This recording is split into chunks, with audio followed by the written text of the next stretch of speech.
पहली बार दिल्ली के पूर्व मुख्यमंत्री वो इलीगल बांग्लादेशी घुसपैठियों का वोट बनवाने के लिए चुनाव आयोग जाते हैं। इन्होंने कहा बांग्लादेशी रोहिंग्यास को केजरीवाल जी उनका वोट बनवाना चाहते हैं। दोस्तों आगे आप वीडियो में देखने वाले हैं भाजपा सांसद मनोज तिवारी की ताबड़तोड़ धुलाई। आम आदमी पार्टी के नेता संजय सिंह के साथ एक बहस में बांग्लादेशी रोहिंग्याओं के ऊपर बोलते हुए अपने ही बातों में फंस जाते हैं, जिस पर संजय सिंह भाजपा के साथ मनोज तिवारी को भी अच्छे से रगड़ देते हैं। वीडियो लास्ट तक जरूर देखिए। चलिए वीडियो शुरू करते हैं। चलिए शुरू करते हैं।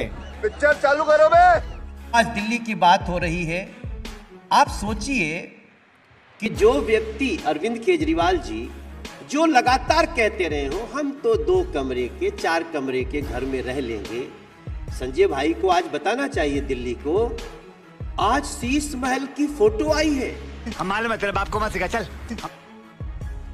उसको देख करके आप घबरा जाएंगे कि एक तरफ तो गलियों में कूड़े का अंबार लगा है, जबकि एमसीडी में भी आम आदमी पार्टी, दूसरी तरफ शीश महल की तस्वीर आई है। 52 करोड़ रुपया केवल उसके तैयारी और साज सज्जा में लगा दिया गया। जीत जाएंगे तो आपको भी मिलेगा ना वो? नहीं, देखिए हम क्या कह रहे हैं श्वेता जी, एक हम बहुत गंभीर बात कर रहे हैं कि आदमी की नीयत कैसी है। आप जो कह रहे हैं, आप कह रहे जितना शीश महल में जितना पैसा लगा उससे लगभग 34 EWS के फ्लैट बन सकते थे दिल्ली के लोगों को। गरीबों के लिए 350 घर दिए जा सकते थे। हम इस बात को इसलिए रेज कर रहे हैं कि कहने वाले की नीयत कैसी है। आज बताइए, आज भी हम गए थे, अभी झुग्गी में रात भर रुके। ये लोग जैसे ही जाते हैं यही कहना शुरू करती है आम आदमी पार्टी कि ये देखो ये तो सारी सुविधा खत्म कर देंगे। 5 लाख रुपए का फ्री गरीबों का इलाज दिल्ली में रोका हुआ है। क्यों रोका गया? गरीबों का प्रधानमंत्री आवास दिल्ली में रोका गया है। क्यों रुक, तेरे को बताते तेरी माँ रोका गया? ठीक है, मुझे नहीं लगता। एक मिनट थोड़ा सा बराबर समय दीजिए। ज्यादा ले लिया आपने? नहीं हमने उतना ही लिया जितना संजय भाई ले रहे हैं। मेरा आप सबसे एक बड़ी विनम्र निवेदन है पूरे दिल्ली के लोगों से कि आप ये जरूर देखें, पहली बार दिल्ली के पूर्व मुख्यमंत्री वो इलीगल बांग्लादेशी घुसपैठियों का वोट बनवाने के लिए चुनाव आयोग जाते हैं। कैसी विडंबना है कि रोहिंग्याज और इलीगल बांग्लादेशी घुसपैठियों के बल पे आम आदमी जीते एक साथ बहुत। ये कुछ भी आंकड़ा बोल सकते हैं, स्वतंत्र हैं, और इनकी पार्टी के बारे में लोग जानते भी हैं कि हमारे भारत के प्रधानमंत्री नाली के गैस से चाय बनाने का हुनर रखते हैं, तो कुछ भी कह सकते हैं।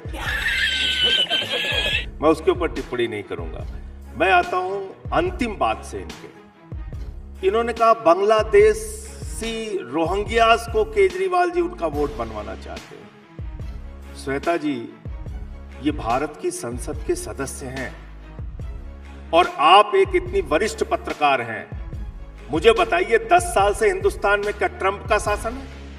बराक ओबामा का शासन है? क्या यहां बाइडेन का राज चल रहा है? 10 साल से देश का गृह मंत्री कौन है? अमित शाह जी हैं। देश के प्रधानमंत्री कौन है? नरेंद्र मोदी जी हैं।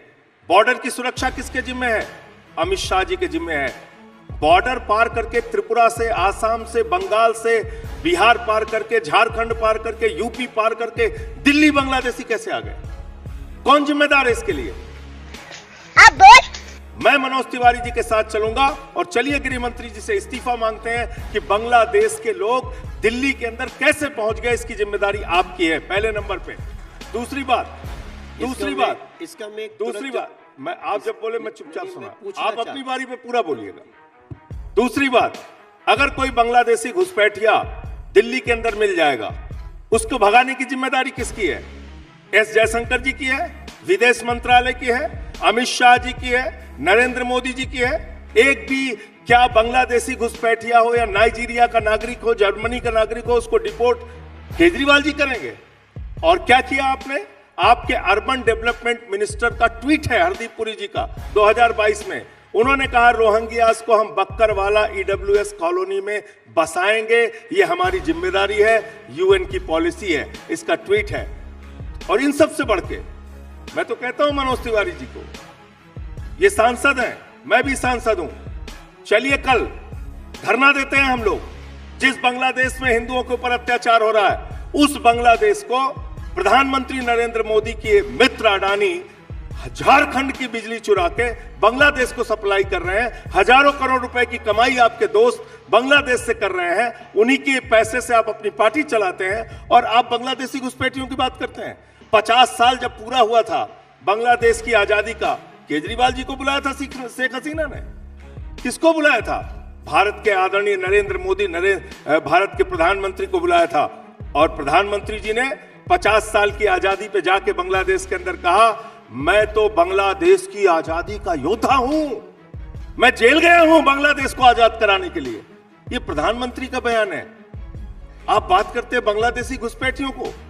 आपने 10 साल में 10 नाम आप बताइए, पूरा देश आपको सुन रहा है, बांग्लादेशी घुसपैठियों को आपने डिपोर्ट किया हो। देखिए, इसके अलावा बहुत सारे प्रश्न आपने झारखंड में भी नहीं चला था। घुसपैठियों की बात आपने वहां पर भी की थी, वहां पर भी नहीं चला था। और सीधी सी बात आ जाती है, चाहे भीतर आना हो या भीतर आकर बसना हो, ये जिम्मा केंद्र की जिम्मेदारी होती है।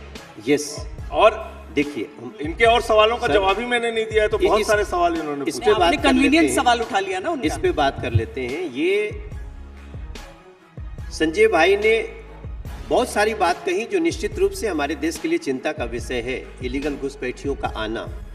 लेकिन देश में लगातार इलीगल घुसपैठियों को चिन्हित किया जाता है, पकड़ा जाता है, डिटेंशन सेंटर में जाते हैं और वापस भी भेजे गए हैं, और ये संख्या 1000 में है। इसको मैं सिद्ध कर दूंगा, आपको दूंगा। दूसरी बात, अगर कोई आ गया तो आप उसको वोटर बनाएंगे, आप उसको वोट दे देंगे, उसको बसा देंगे। पश्चिम बंगाल की सरकार इस तरह के इलीगल घुसपैठियों को यहां लाने में बहुत ज्यादा सहयोग कर रही है। हमारी लड़ाई है, चल रही है। लेकिन मैं पूछना चाहता हूं संजय भाई साहब से, और दिल्ली से पूछना चाहता हूं कि हमने ही संसद में आवाज उठाई है। ये संजय जी ने आवाज नहीं उठाई, ये हमने संसद में आवाज उठाई है कि इलीगल घुसपैठिए बांग्लादेशी यहां आ रहे हैं। दिल्ली के कुछ विधायक और कुछ सरकारी अधिकारी मिलकर उनको बसा रहे हैं, उनका आई कार्ड बन रहा है, उनको झुग्गी लगवा रहे हैं, उनकी कई जगह हमारे यहाँ की झुग्गियों में मिक्स कर रहे हैं और उनको वोटर आईडी कार्ड दे रहे हैं। इनकी जांच हो, इनको डिटेंशन सेंटर भेजा जाए और फिर इनके देश रिपोर्ट किया जाए। ये लगातार प्रक्रिया में शामिल करने की बात कही। इतने में ही अरविंद केजरीवाल जी चुनाव आयोग चले गए। मेरा एक सवाल है, बहुत सारी समस्याएं ऐसी हैं देश में जिससे हम जूझ रहे हैं, लेकिन इसका मतलब ये नहीं कि आम आदमी पार्टी उनको वोटर आईडी कार्ड देने लगे। और जब हम उसको फर्जी वोट, चुनाव के समय हर पार्टी की जिम्मेदारी होती है फर्जी वोट कटवाना और सही वोट बनवाना। हमारे इस कार्यक्रम का विरोध करने के लिए अरविंद केजरीवाल जी चुनाव आयोग जाके कहते हैं 3000 पेज की उनको सबूत देते हैं। क्यों? शर्म करो, शर्म। बात तो दिल्ली के अंदर 11,000 शहादरा में डिलीशन के लिए एप्लीकेशन दी गई, वो लोग भारतीय जनता पार्टी के। तुगलकाबाद में 3000 लोगों के वोट डिलीट करने के लिए एप्लीकेशन दी गई, वो भारतीय जनता पार्टी के। अलग आरके पुरम में मैंने मीडिया के सामने किया, वो फुटेज दिखाइए मनोज तिवारी जी को। किसी का नाम रामजस है, किसी का नाम सीता देवी है, किसी का नाम कुछ है। 50-50 साल से आरके पुरम में रह रहे हैं। 3800 वोट वहां से कटवाने के लिए, डिलीट कराने के लिए भारतीय जनता पार्टी के लोगों ने एप्लीकेशन दी। आप कह रहे हैं वो रामजस जो 50 साल से रह रहा है वो बांग्लादेशी घुसपैठिया है? वो ऑटो वाला, वो रिक्शे वाला, वो झुग्गे वाला, वो बांग्लादेशी घुसपैठिया है? वो गरीब आदमी जो अपने बच्चों को बड़ी मुश्किल से पढ़ा रहा है, श्रम कर रहा है, मेहनत कर रहा है, यूपी से, बिहार से जो लोग आके दिल्ली में श्रम कर रहे हैं, वो बांग्लादेशी घुसपैठिया हो गए क्योंकि वो आम आदमी पार्टी को वोट करते हैं। मैं अपनी बात पूरी कर लूं, मैं अपनी बात पूरी कर लूं। रॉन्ग जानकारी, मैं अपनी बात अरविंद केजरीवाल जी आप अपनी बात रख दीजिएगा कि आखिर क्यों आरके पुरम के 3800 लोगों के वोट कटवाए गए। वहां के वोटर्स को अपने वोटर आईडी कार्ड के साथ, आधार कार्ड के साथ मैंने मीडिया के सामने रखा और वो सारे के सारे हिंदू थे। आप कह रहे हैं वो बांग्लादेश से आए हुए हैं, ठीक है, यूपी के, बिहार के, दिल्ली के, हरियाणा के रहने वाले लोग। मैं यहीं से चलना चाहता हूं, मैं यहीं से चलना चाहता हूं जहां ये चले। अगर ये आरोप सत्य कर दे तो मैं राजनीति से इस्तीफा दे दूंगा। ये टोटल आम आदमी पार्टी का एक झूठा नैरेटिव है जो बिल्कुल नहीं हो रहा है, बल्कि ये लोग कटवाते हैं हमारे डिलीशन के लिए नाम दिए गए।